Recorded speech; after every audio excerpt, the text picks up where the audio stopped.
What's up, guys? Mason the Brock Henderson here, and this is NCIS Season 16, Episode 19, Perennial.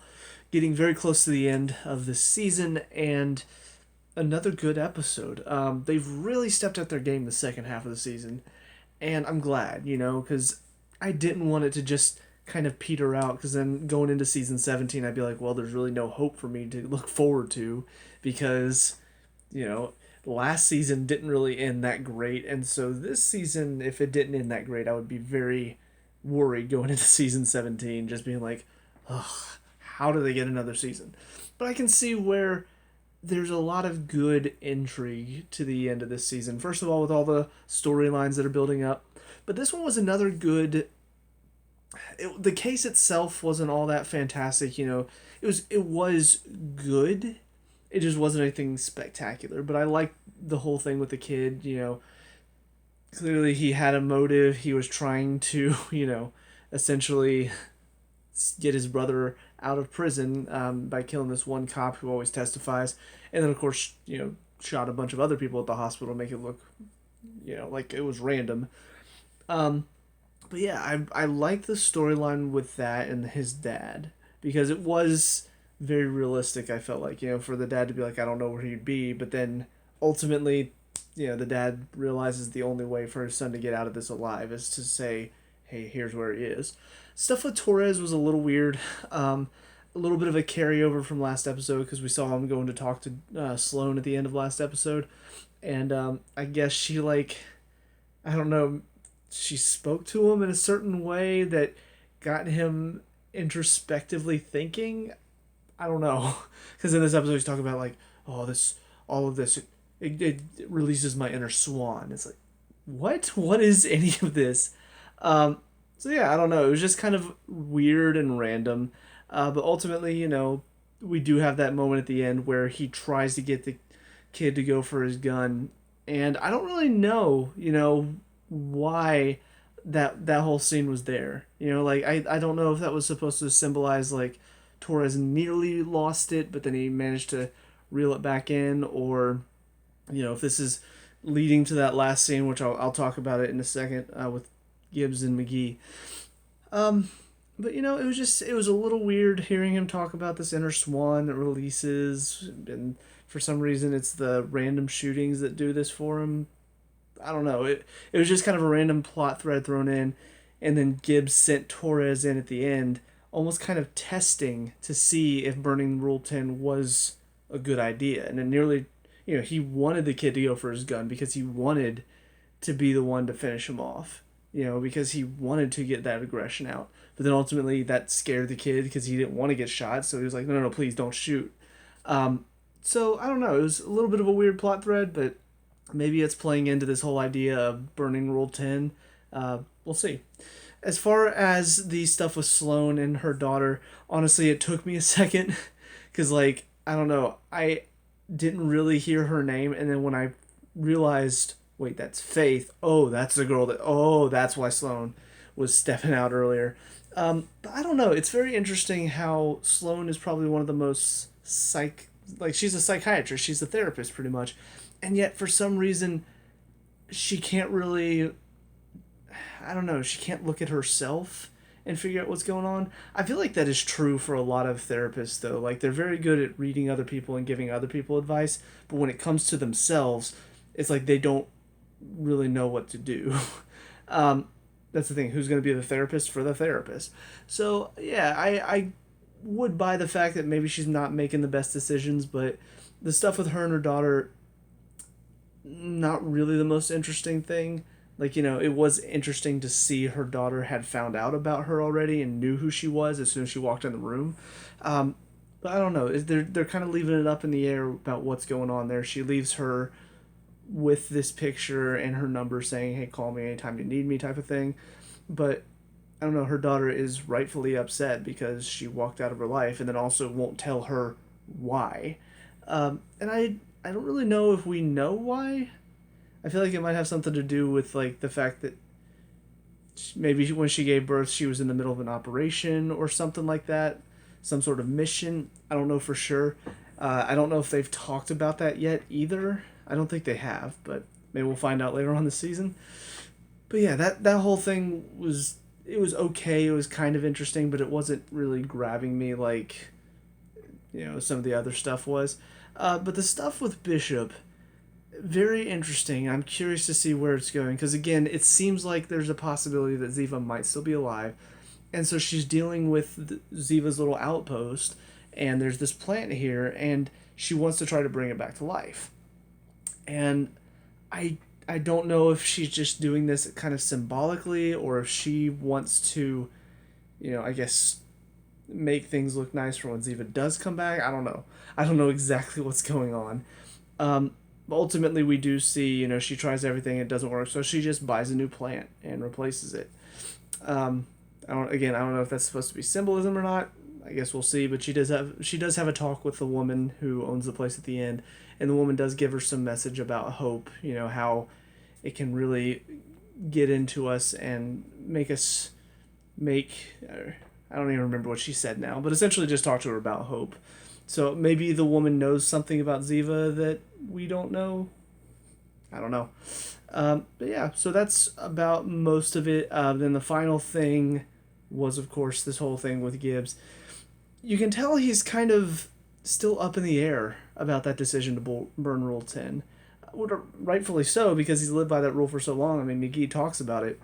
So yeah, I am curious to see if this is going to play in, because I wasn't sure if that was ever going to be talked about again, but it is. So I'm wondering if that's going to play in later this season, if there's going to be something where somebody gets personally involved and it's going to end up messing up a case, because he even says, it didn't affect today, but I don't know about the future.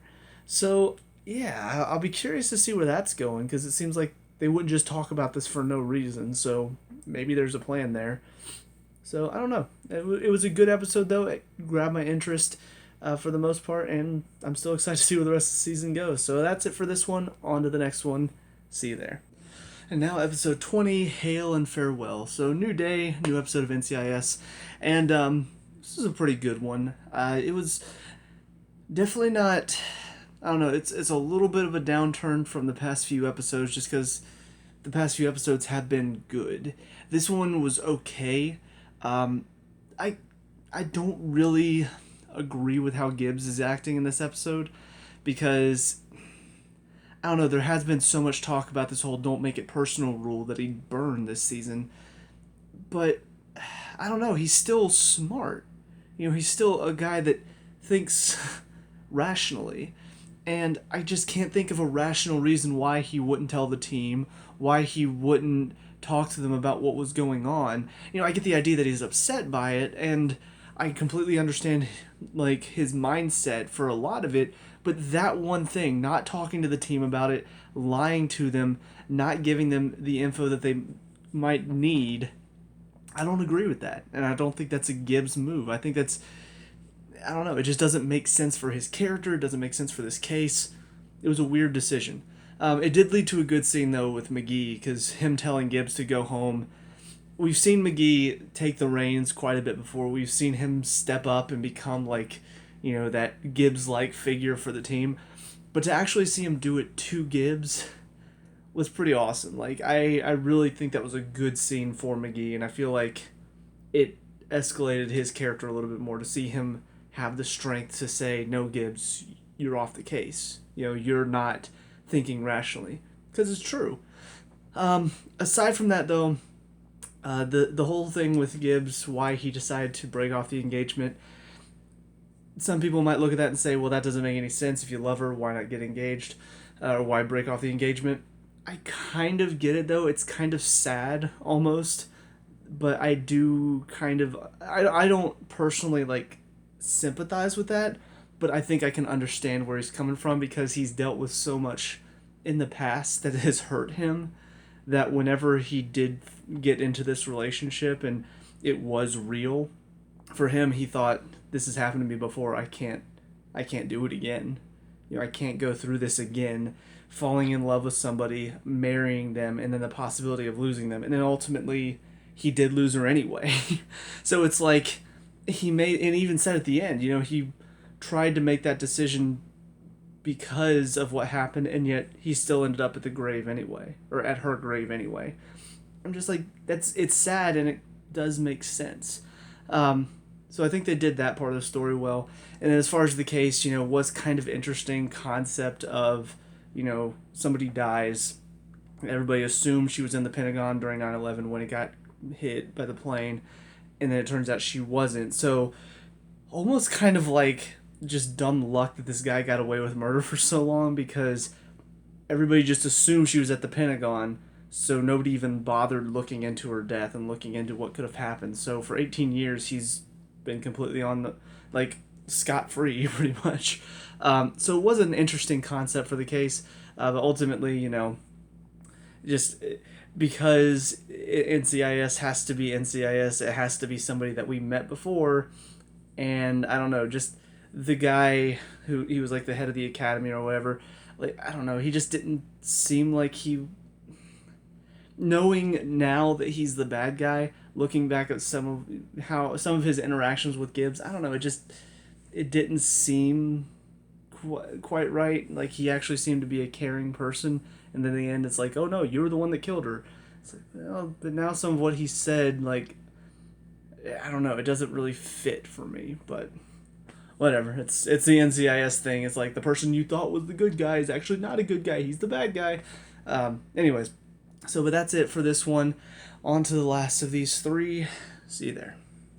And finally, episode 21, Judge, Jury, and then the next episode. I will say a little bit of a spoiler going in, seeing that these two titles went together. I'm like, oh, so probably a to be continued, which I find a little bit weird because there's 4 episodes left. Well, 3 after this one. And we're having a 2-parter now. Is it going to be a 4-parter? Like, are the final 4 episodes all going to be connected to this whole thing? Or is it going to be they wrap up this story, have another random episode, and then I guess maybe a cliffhanger into next season type of thing? I don't know. I would prefer if they kept all 4 focused on this whole thing with the Secretary of Defense and this offshore bank account and, all of this stuff. But first I do want to talk about the most frustrating thing about this, and that is, of course, everything to do with the court case. So cliche. Like, oh my god.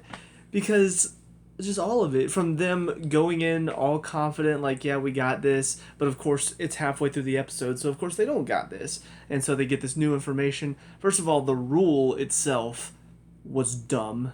Like, oh, well, they were supposed to destroy his DNA after he got charged with the bank robbery and it got overturned, so because it was supposed to be destroyed, you can't use that to prove that that's his DNA that you found at the crime scene. So, yeah, because the DNA shouldn't have been in your system, you can't use it. Sorry. Oh, so, yeah, that one cop, he was supposed to knock on 1141. He accidentally knocked on 1411 and went inside, and there was a man killing his wife. But because he went into the wrong house, he mixed up the numbers, the man gets away scot-free. Like, you can't charge him because the cop made a mistake on the numbers. You can't make mistakes, guys. Don't you know that mistakes are completely unusable in the court of law? Don't you know that mistakes, like, are completely unacceptable? Like, nobody is ever allowed to make a mistake, and if you do, guess what? If that's involved in a trial, can't use it. That's unfortunate. I know it's probably a law, and I know it's probably there for some good reason, but that's dumb.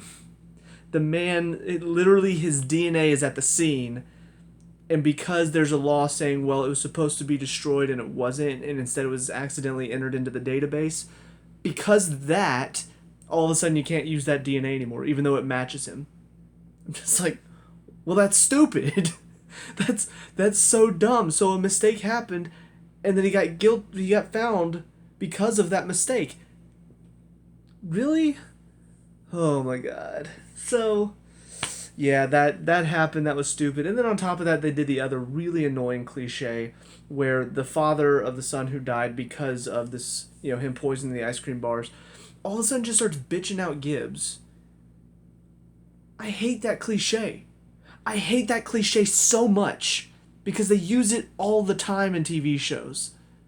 Somebody feels like the person, they lost somebody close to them. The person who killed that person that was close to them should go to jail. And they're all like, oh, they're going to go to jail. They better go to jail. And then something happens, some sort of technicality, some sort of loophole that gets the criminal off, and all of a sudden it's the investigator's fault. How? That it never makes sense. It's always the most frustrating thing when they do this cliche, and yet they still continue to do it. That doesn't make any sense. If I am the dad, I'm wanting to kill the judge, or wanting to kill, obviously he doesn't actually kill anybody, but he's suspicious for a while. But he's bitching out Gibbs. I'm yelling at the judge. I'm yelling at the prosecutor. I'm not yelling at the investigator because he did his job. He did what he was supposed to do. It's because of the stupid law that was in place that made it where all of a sudden you can't use his DNA anymore. That's what got the guy off. So if you want to get upset at somebody, go yell at a congressman or go yell at the judge or something like that. But to yell at Gibbs doesn't make any sense. But they do this all the time. If it's not a show about court cases, if it's a show about cops or some sort of crime show like that, it's always the cop or the investigator that was investigating the crime. They're the ones that get yelled at, even though it was a technicality that got the guy off. That's stupid to me. That's ridiculous to me. And yet, they did it. So all of that, everything to do with the court case really was just really dumb. They made the guy super, super, cocky and smug, which made him even more unlikable. And the thing is, if you're going to make a character like that, if you're going to make a character that is so smug and so evil, the reason you do that is to flip it.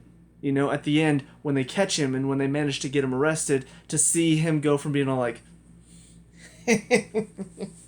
the law works, to go from all of that to, shit, going to prison. Freaking out, and instead they just kill him off. 2 scenes later. I'm just like, okay, well, yeah, now he's dead. Congrats. But that's why introduce him if you're not going to show the team getting one over on him. Ultimately, he still wins, even though he's dead. But he still won the case, and the team didn't get a chance to go back through and try to figure it out and get him again, and this time turn the tables on him. He just dies. And it does tie into the whole Secretary of Defense thing, which maybe that'll turn out interesting. But I don't know. I feel like whenever you give us a character like that, I don't want to just see him get killed. I want to see him arrested. I want to see him put in jail, and I want to see the look on his face when Gibbs walks in and says, oh, this is one trial you're not going to win. I want to see that. I want to see the judge bang his gavel, say guilty, and the guy go, shit. Just killing him is too easy. It's not satisfying. It's just like, well, I guess his story is done now. So, I don't know. It's very frustrating because it felt like that's what they were building towards, then all of a sudden cut it off like that. We do find out that I think it was the bailiff is the one that killed him, and it looks like he got paid from this slush fund account that the CIA was looking into. So somehow the bailiff is connected to this. I don't know why they decided to just kill him, but I don't know. Maybe he has some sort of connection to whatever this slush fund is, and they didn't want to get that found out. But yeah, everything to do with McGee I thought was pretty interesting, just because they mentioned a couple of these things in passing, all of a sudden he's talking about being headhunted, and then he's going and checking out this business that's headhunting him, and it turns out that actually this has all been a setup. And again, it's very, very subtle, and I like it, but I feel like, again, same thing with Vance giving the necklace to the CIA lady, would have been much more satisfying if it had been a bit more prominent. But there was just that one episode where he mentioned, yeah, I'm being headhunted. And then now here he is at the business, and it turns out this is all a cover because he's trying to get into their database to, access, something to do with the slush fund. So, I liked that turn, because at first I was thinking, oh, wow, McGee might be leaving the team, especially because it seemed like for a while Ducky was going to be the one leaving. And it's like, oh, well, McGee might be leaving. But no, it turns out he's, undercover. So like the twist, I like that little subversion, But again, I would have liked it even more if we had gotten a bit more build up instead of just, oh yeah, I'm being headhunted, and then 4 episodes later he's at the job, and we find out actually this is all a cover. But ultimately, he does manage to get some information about it. Just a little bit of information. They go to talk to the CIA guy, and he's been shot. And of course, the girl is in there. I don't know for sure, like what's going on here.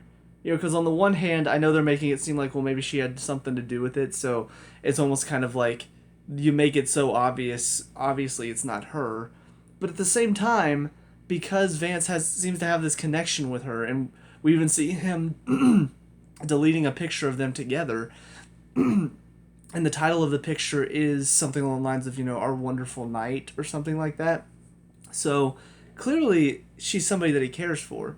So I'm wondering if they're making it so obvious to subvert our expectations, because we're sitting here thinking, okay, it's so obvious, clearly it's not her, to do another subversion because Vance is so connected to her, and actually she has some information about the slush fund, and she is connected to this as well.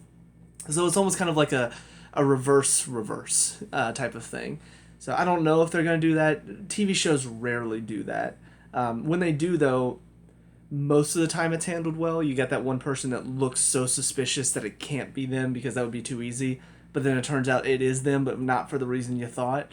So I don't know. Maybe that's what's going on here. But whatever the case, I feel like next episode is going to wrap this up. So I do kind of wonder what are the last 2 episodes going to be about. I don't know for sure, but I am intrigued. It's just these last 2 episodes definitely had a lot more downturns. This one was more frustrating because of everything to do with the case and all the cliches that were being used. And just the fact, again, I know probably this is a law, this is there for a reason, but whenever it's used in such a way where essentially a mistake was made, and because it was a mistake, now all of a sudden we can't use that. I don't know. Again, it's just like if a cop makes a mistake on a stakeout, goes into the wrong apartment or wrong house or something because of a switch up of numbers. Anything he saw, even if it was something like he's literally walking in on the husband stabbing his wife, if that happens, all of a sudden now, well, that can't be used because it was a mistake.